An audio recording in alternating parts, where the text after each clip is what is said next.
tal? Soy Enrique Romero, como todos los viernes a las 2 de la tarde, en mi programa Inseparable Radio, en mi segunda casa, www.proyectateradio.com, y precisamente esta es la dirección donde ustedes pueden acceder a escuchar y ver el programa. Una parte muy interesante que encuentran en esa página es nuestro chat, con el cual van a poder interactuar con nuestro invitado. Recuerden, también nos pueden ver en YouTube. En este momento estamos siendo transmitidos en vivo.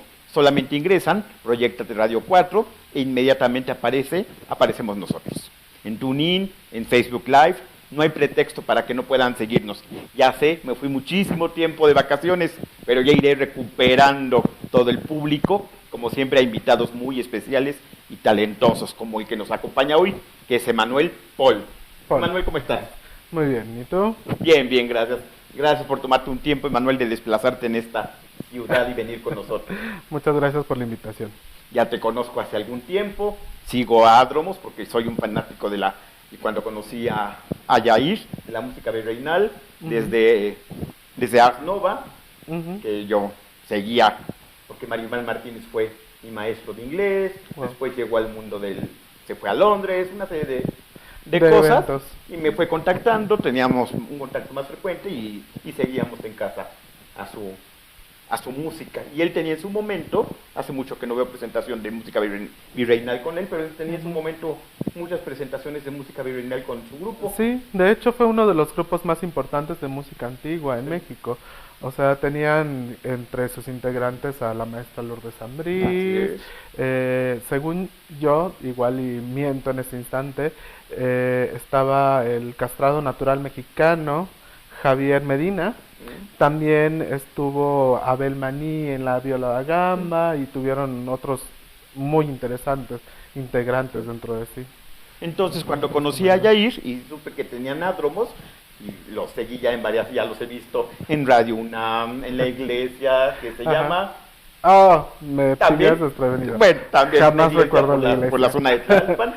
Sí. Y bueno, pues ahora el propósito es hablar con Emanuel. Así es. De lo que salga. De lo que salga.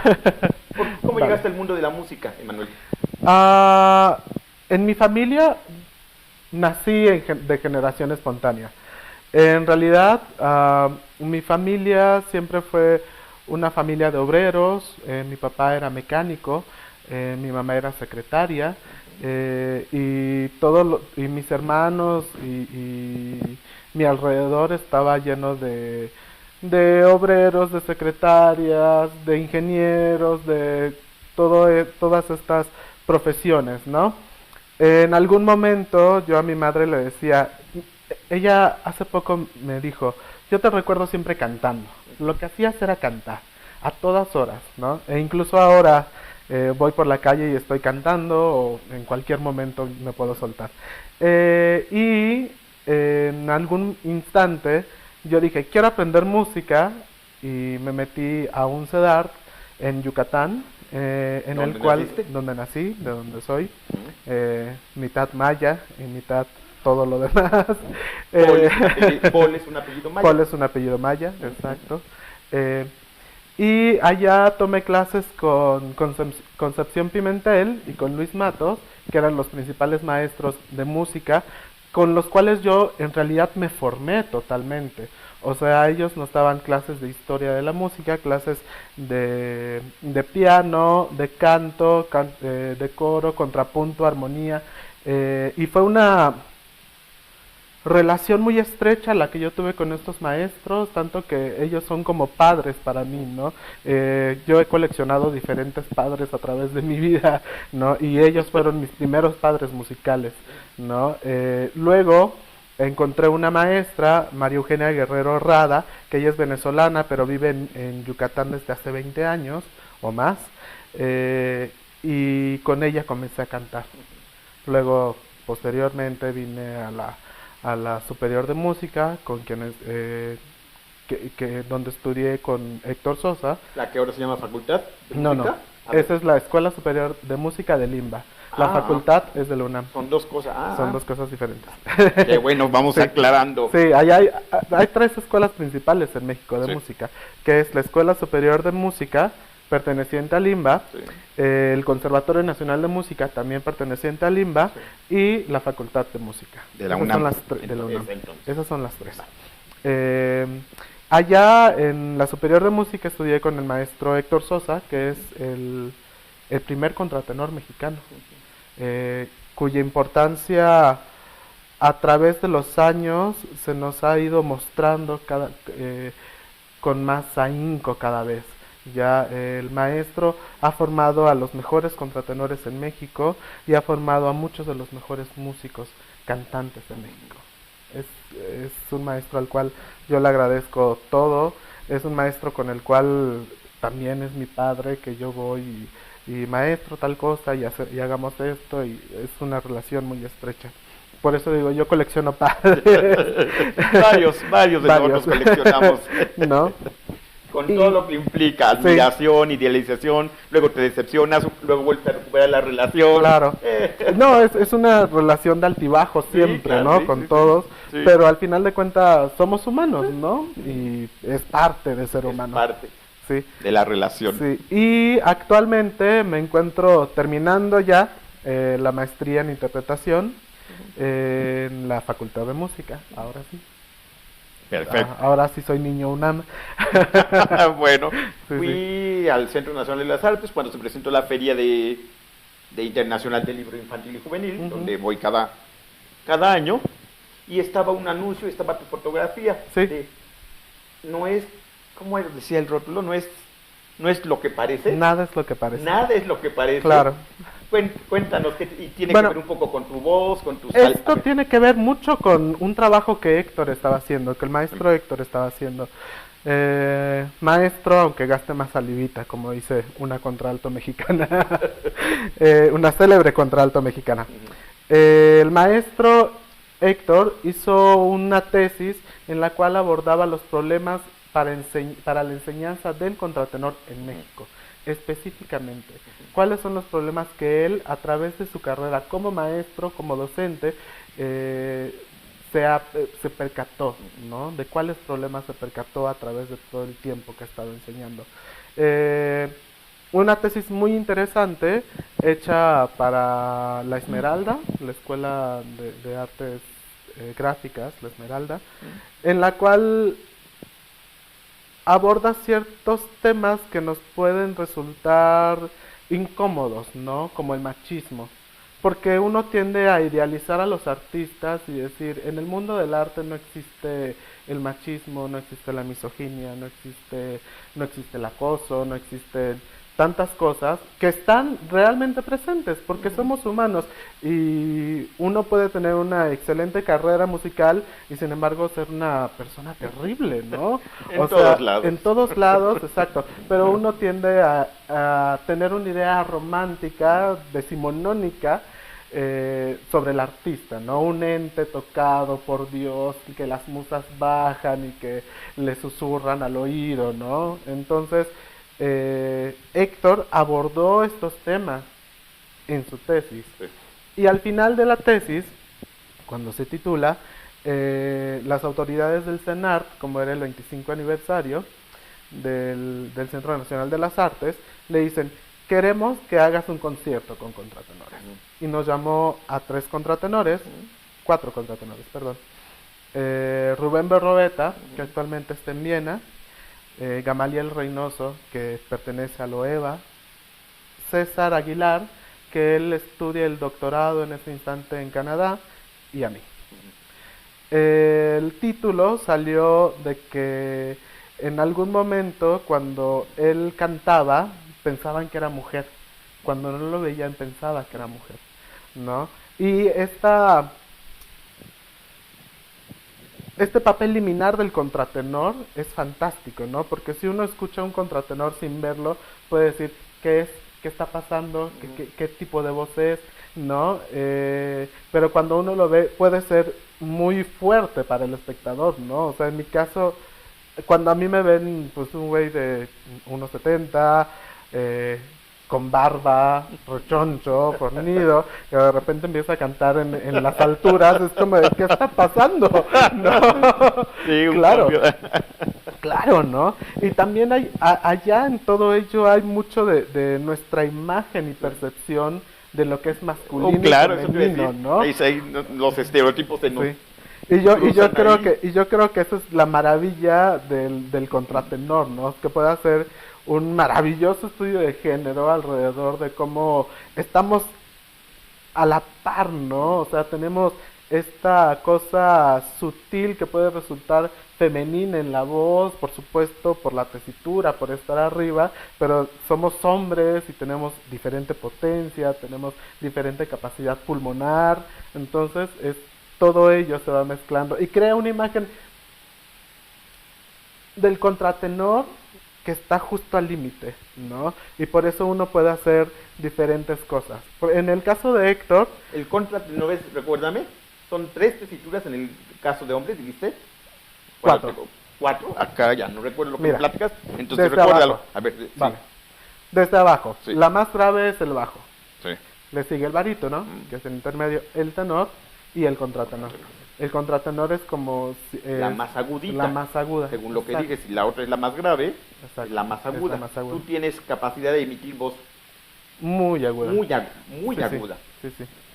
Entonces, eso es parte de lo que pasa con Sí. el contratenor, ¿no? Entonces, de repente, cuando uno comienza a cantar, la gente se pone, ¿qué está pasando? ¿No? Y suele atraer muchas veces. Y también hay veces que la gente te pregunta, ¿tú eres castrado? No. Y así, no, estamos completos. Eso sí, estamos completos, no se preocupen. No Me es dejas nada sin paz. malo. Nunca se me ocurrió preguntar No eso. es nada malo. puedes preguntar. Sí. Ay, no, sí hay gente, por supuesto. No, a mí que me ha tocado dar conciertos, por ejemplo, en lugares apartados, Sí. porque a mí, a donde me invitan yo voy. O sea, para mí es el hecho de amor de cantar y de montar música y de estar haciendo las cosas, ¿no? Entonces, cuando he ido a Veracruz, me tocó en una parte de los Tuxtlas que una persona se me acercó al final, una mujer, y me pregunta, pero ¿entonces estás castrado? Y yo, no, el contratenor, bueno, es a partir de del registro de cabeza que uno comienza a crear la voz y así, ¿pero seguro? Y yo así, sí, estoy Me veo seguro. todos los días y sigo Muy, muy estando seguro. como muy seguro. Sí. Sí, ¿no? Y también ha habido casos muy famosos, ¿no? O sea, el caso de Alfred Teller, el primer contratenor del siglo XX, el inglés, que haciendo una gira en Francia, una mujer le pregunta, ¿usted es un eunuco? Eunuque, y él le contesta, no, yo soy único. No, je suis unique, je suis unique. No.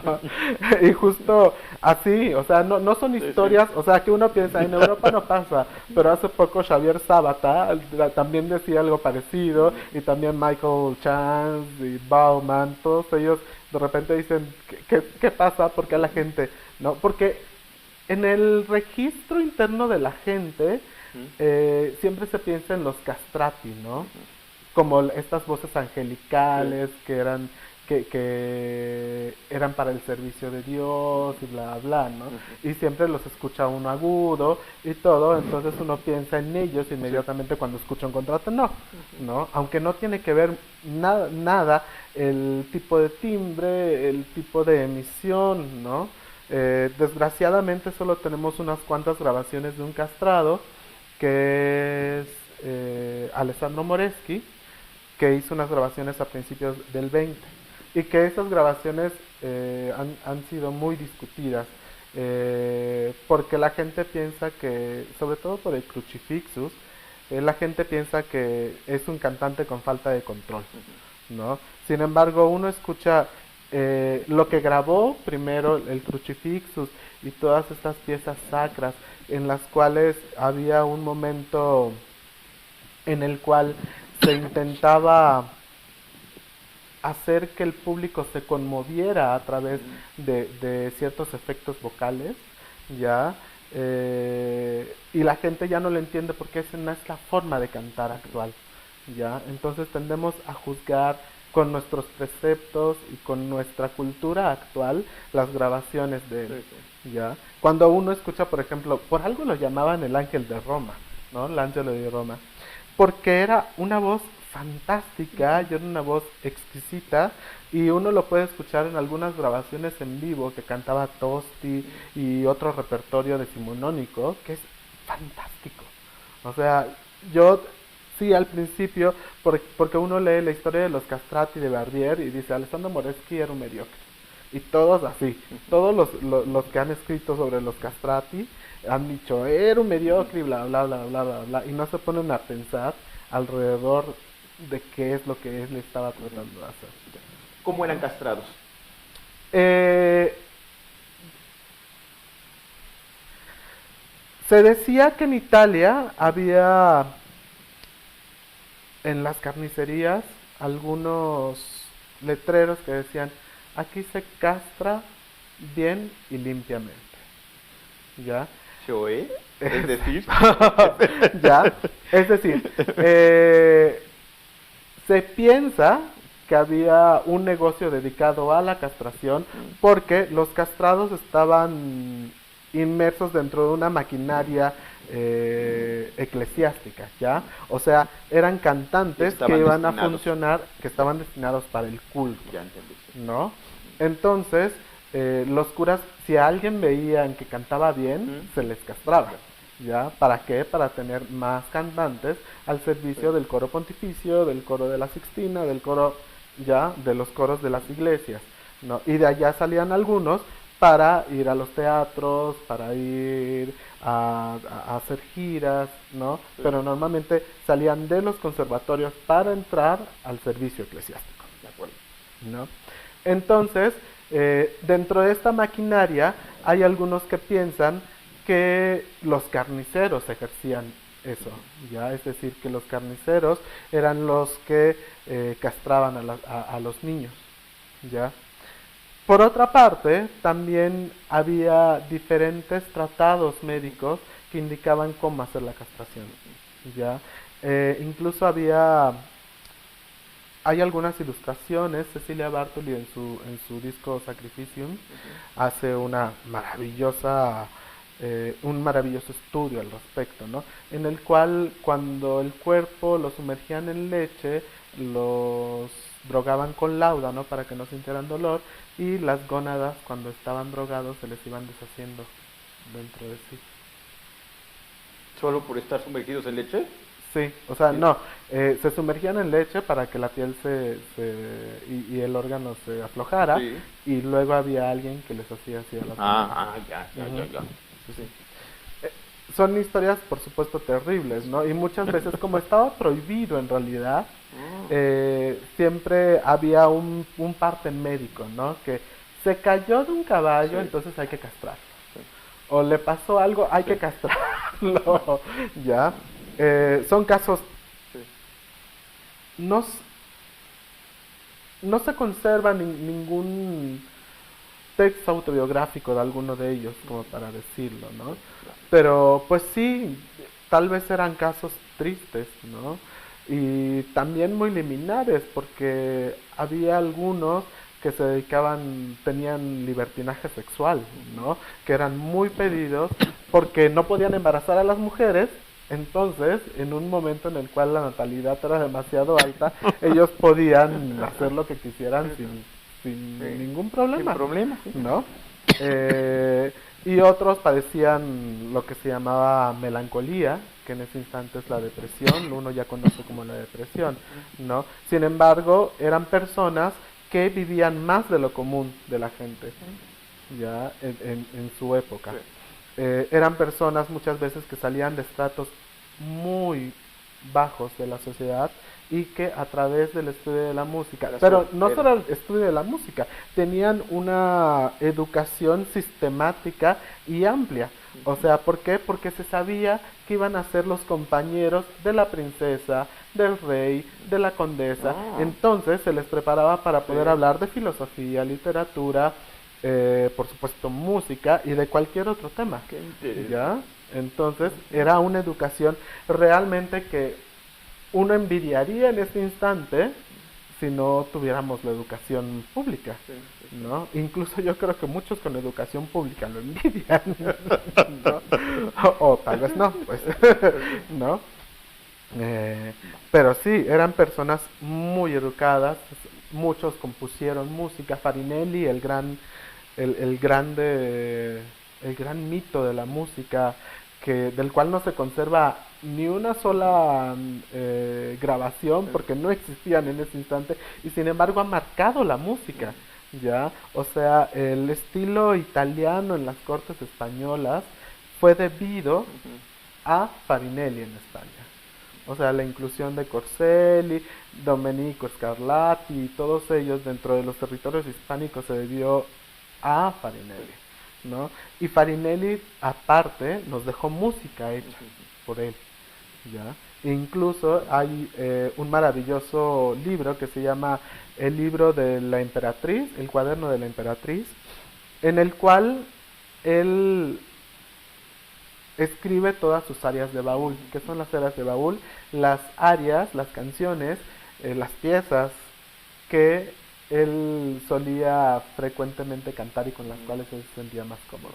Y lo importante de este cuaderno de la Emperatrice es que anota sus adornos, ¿ya? Entonces es de los pocos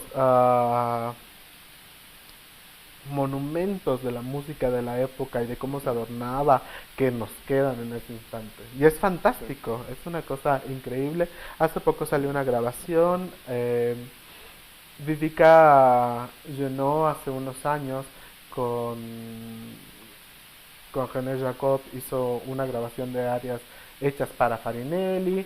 Hay un sopranista vienés, Georg Wasinski creo que se llama, no recuerdo ahorita bien el nombre, que hizo todas las arias de Farinelli que él compuso, ¿no? Y David Hansen en ese instante está grabando algunas de las variaciones que Farinelli mismo escribió. Cuando se castra, se pierden los testículos. Es- Sí, y ya no había producción de testosterona. ya no había producción de testosterona. Mi pregunta va a, hace un rato mencionaste capacidad pulmonar, ¿cuáles son los requisitos técnicos o orgánicos para cantar? Capacidad pulmonar, saber respirar, Pues las hormonas tienen que ver, a ver, cuéntanos por favor. es un rollo aparte. Me imagino, Ah, respirar por la nariz, por dónde entra, a ver, cuéntanos. sí, porque por ejemplo, cada maestro tiene su técnica, Ah, ¿no? Y cada persona, o sea, uno dice, la técnica es una, pero en realidad la técnica es la que te acomoda, ¿no? El rollo técnico es qué es lo que tú tienes que hacer para que a ti te funcione lo que quieres hacer, ¿ya? O sea, yo pienso, el apoyo yo lo tengo que sentir hacia abajo, porque entonces ya siento que mi cuerpo está resonando completamente, ¿no? Pero lo digo, yo soy un hombre fornido, alto, entonces, bueno, un poco más alto de la media, que necesita de eso, ¿no? Y necesita la profundidad. Pero igual va a haber una persona que es chaparrita, que no necesita esa profundidad y que al contrario tiene como mucho más facilidad para el agudo. En mi caso, las cuerdas, se dice que las cuerdas, dependiendo del grosor y del tamaño, son graves o agudas, ¿no? Por ejemplo, se dice que las cuerdas que son más gruesas son las graves, ¿ya? Como sucede con los instrumentos de arco, ¿no? Que las cuerdas más gordas son las que son más graves, las del contrabajo. Y las cuerdas más pequeñas son las que son agudas. Sin embargo, uno va trabajando poco a poco la flexibilidad para ir del grave al agudo. Y del grave al agudo, y uno trabaja realmente eso.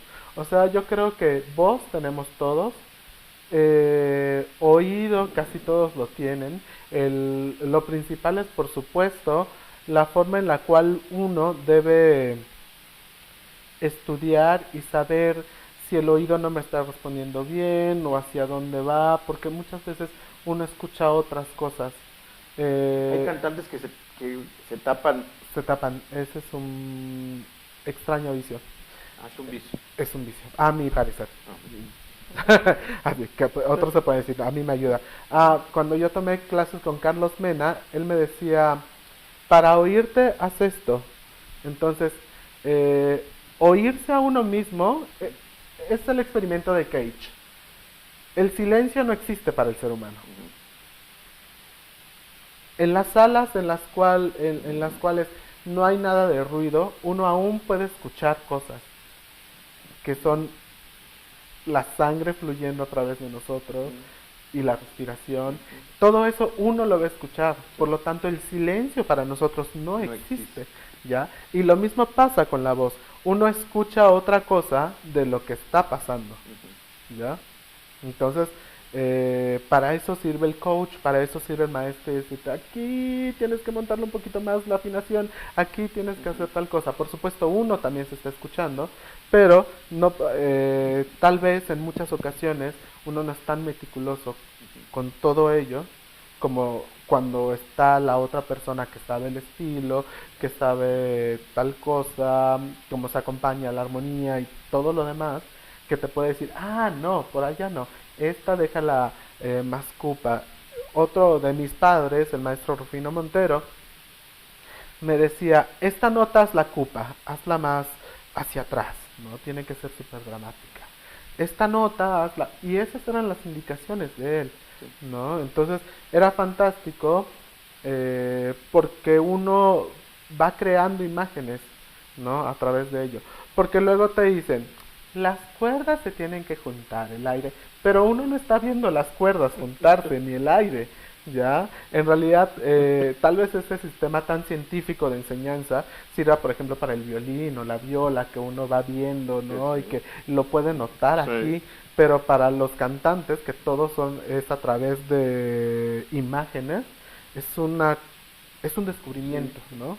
Ir descubriendo qué es lo que a ti te funciona como cantante, qué es lo que a ti te mueve, ¿no? Y cómo puede uno expresar Ujú. las cosas a través del canto y de la técnica, ¿no? Yo no concibo un cantante sin técnica y que diga, solo voy a expresar. No, o sea, la técnica tiene que estar al servicio de la expresión, porque la expresión, con solo expresión, puedes correr el riesgo de perder todo. ¿Cómo, cómo? A ver, ¿la qué? Solo con la So- expresión, sin sin técnica. técnica, puedes perderlo todo, Ujú. vocalmente. Ya, es lo que ha pasado con muchos cantantes. Es decir, si tienes una buena voz, pero no tienes técnica, la voz a la basura.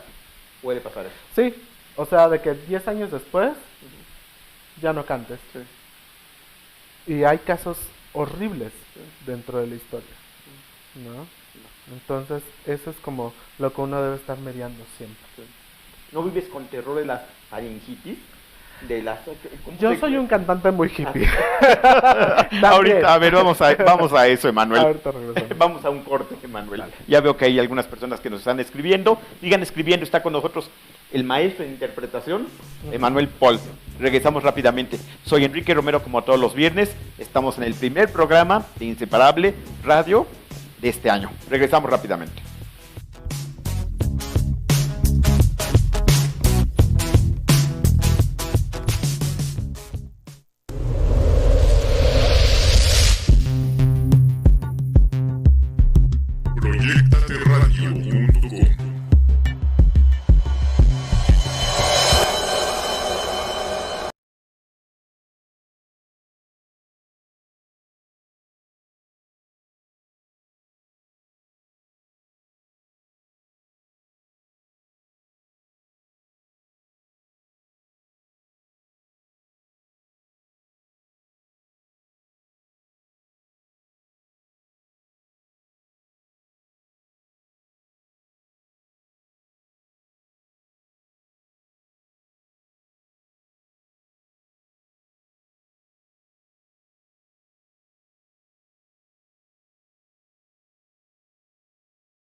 pues estamos de regreso con el maestro de interpretación, Emanuel Paul, maestro de interpretación, enciclopedia andante, persona con ansiedad, como muchos de nosotros. Sí, claro. Un Bibliófilo. Sí, lo sigo en Facebook y sí, madre mía, qué enciclopedia, qué casa, qué biblioteca tienes, Emanuel. No, y Te van a sacar los libros de tu casa, No, ya no vas a caber, ya no vas a caber en algún momento, yo sé. Con mi casero yo estoy así de, bueno, pero tengo libro. En el closet tengo libro. Sí. Ve, hay dos comentarios, dos personas que nos están escribiendo, Emanuel. Mónica y Adi Morcillo, que nos preguntan de qué estamos hablando. Pues el pretexto era hablar de música. Hablar de música. Y ya hablamos sobre los castrados, sí, sobre los contratenores en México. Y ya, ¿no? Solo fue lo único que hablamos hasta ahorita. ¿De qué nos sirve la música? ¿En qué sentido? En el que se te ocurra, ¿de qué nos sirve? Porque ahorita que me revolviste la pregunta, leí yo cuando era pedagogo, bueno, soy pedagogo, pero en algún momento trabajé en educación inicial, el efecto Mozart. Hay evidencias de que la música estimule intelectualmente hacia los niños más creativos.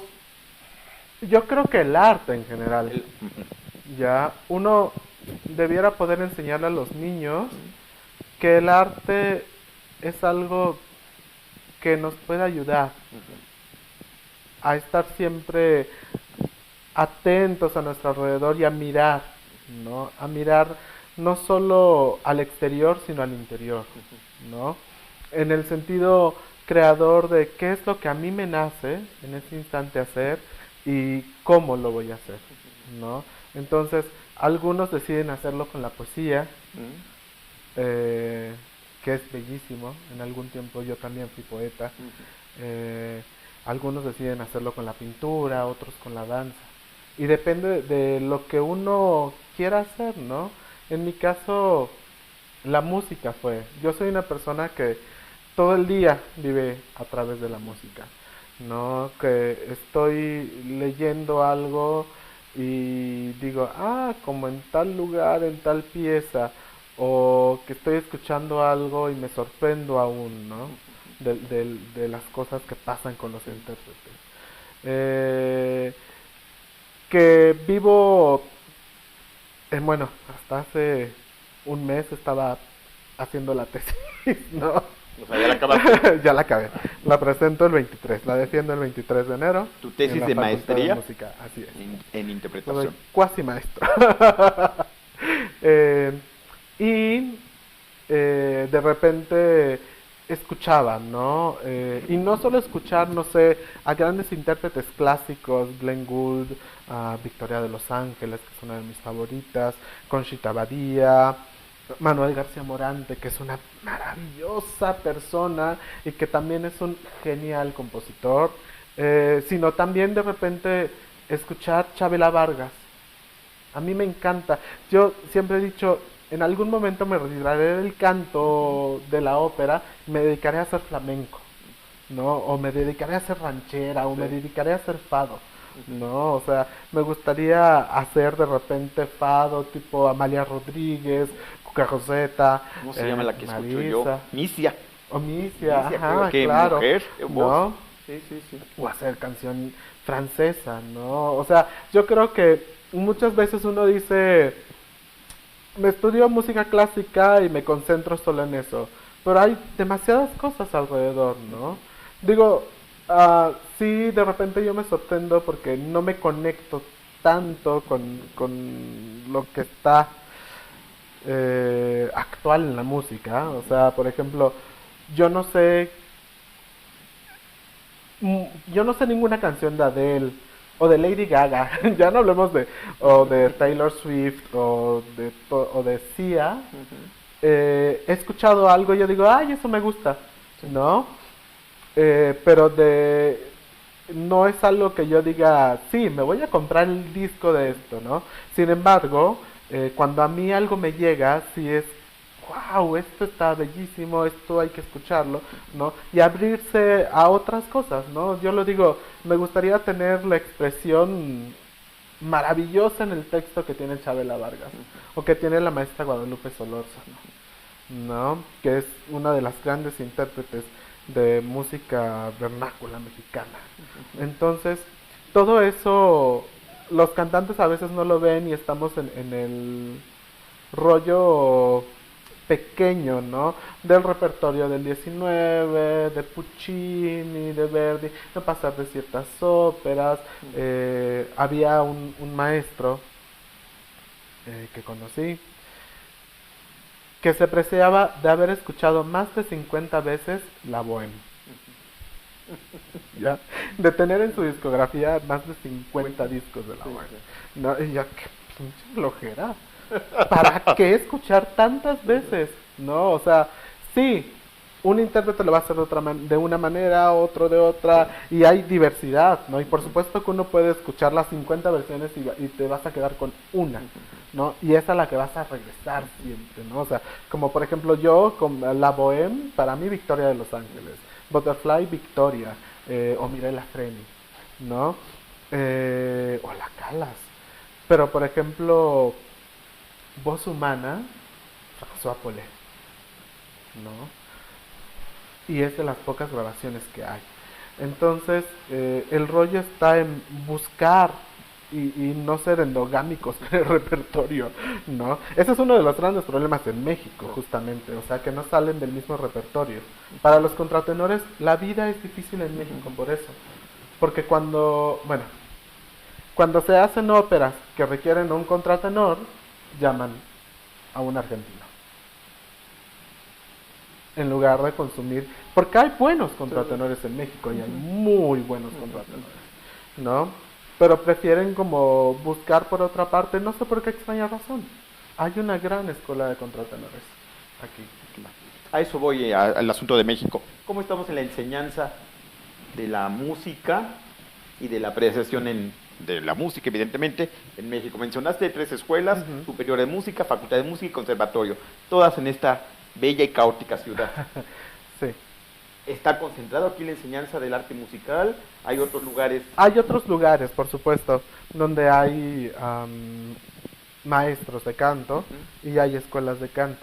Sin embargo, creo que en esto seguimos muy centralizados, ¿no? La mayoría de los maestros, hay una muy buena maestra, Alejandra Sandoval, en San Miguel de Allende, y hay otros maestros que están por allá, la maestra Amelia Sierra, que aparte de dar clases aquí en la ciudad, da clases en Celaya, y hay otros maestros por allá, ¿no? Que se escapan de repente del DF y se van a otros lugares. Laura Chuk en Cancún, por ejemplo. En Mérida no conozco ningún, bueno, María Eugenia Guerrero es la única maestra de canto en Mérida que yo considero maestra. Los demás son amateurs que jamás hicieron carrera, pero que están dando clases de canto, lo cual es peligrosísimo. Ya, eso es un gran problema, porque muchas veces los maestros de canto son los que eran talentosos y no los que hicieron una técnica, ya, y por lo tanto muchas veces les es difícil enseñar. O sea, me refiero a que A ver, sí. una persona que abría la boca y naturalmente le salían perlas, Sí. porque tenía una idea dentro de sí de cómo hacer las cosas, pero vamos, en ese sentido, hablar de una educación lírica, ¿no? No de afrontar el sentido técnico del canto, ¿no? Es decir, cómo vas a abrir, qué tienes que hacer para que el paladar se alce, qué tienes que hacer para que la laringe se relaje, qué tienes que... ya, todo ello. Entonces ellos lo hacían tan natural que de repente dejaron de lado la percepción técnica y de repente están con los alumnos, pero canta, no así, y les dan el ejemplo, pero no saben cómo realmente transmitir el conocimiento a los demás. Entonces hay muchos maestros así en México, y en las escuelas, ¿no? En cualquier escuela puede haber un maestro así. Sin embargo, veo que en este instante hay como una pléyade de maestros que están formando grandes intérpretes y que están logrando perfeccionar y llevar de nuevo a mucho nivel la ópera mexicana. ¿Ya? Acabamos de tener, creo que cuatro finalistas en el mes mexicanos, y también tenemos cantantes en Houston, en Estados Unidos, en Europa, en Italia, en Francia, ya que están haciendo carrera, mexicanos salidos de escuelas de aquí. Entonces, siempre hay cosas que mejorar. O sea, yo creo que muchas veces los cantantes deberíamos mejorar en lo intelectual, ya, hacernos críticos de nosotros mismos, ¿no? Y críticos de la sociedad, ¿no? O sea, no, el artista debe ser siempre un ser que exponga los vicios, errores y le haga críticas a lo que le rodea. No entiendo a un artista que solo O sea, el va artista, según lo que tú crees, también cante, tiene una función social, por supuesto. Y eso es lo no que hemos solamente perdido. placentera, Sí, que a mí me gusta no, escuchar. no. Sí, uno como artista ese Tienes un... debería ser lo que uno debe aspirar, ¿no?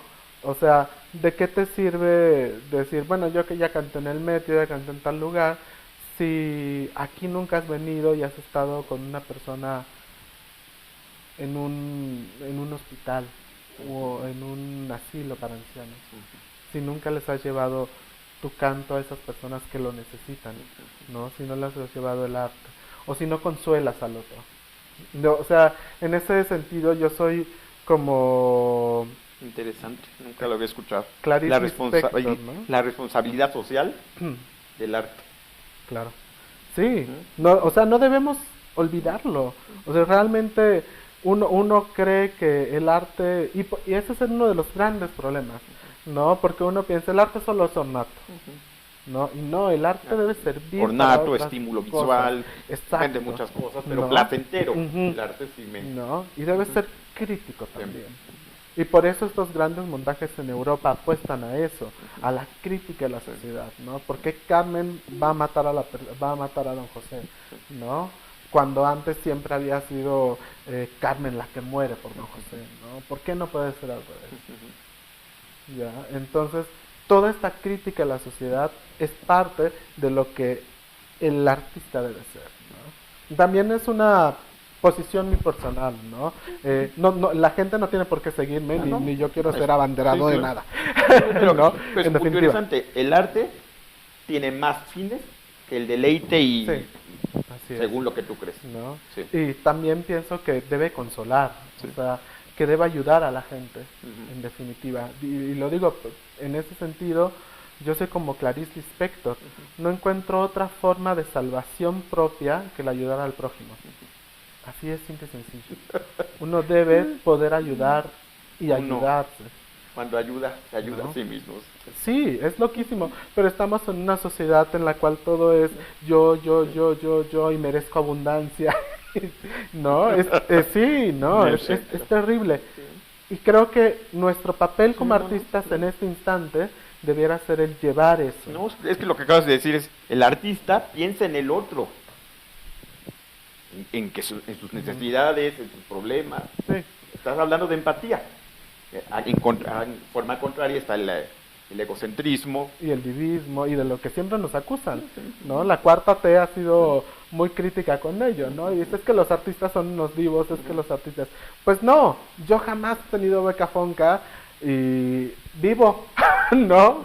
O sea, y puedo estar sin beca Fonca y así, Sí. ¿no? Y si me llaman de Veracruz, si me llaman de Yucatán, si me llaman de Puebla, yo voy Va. y lo hago. Y me encanta, Sí. ¿no? Hace 2 años, un año,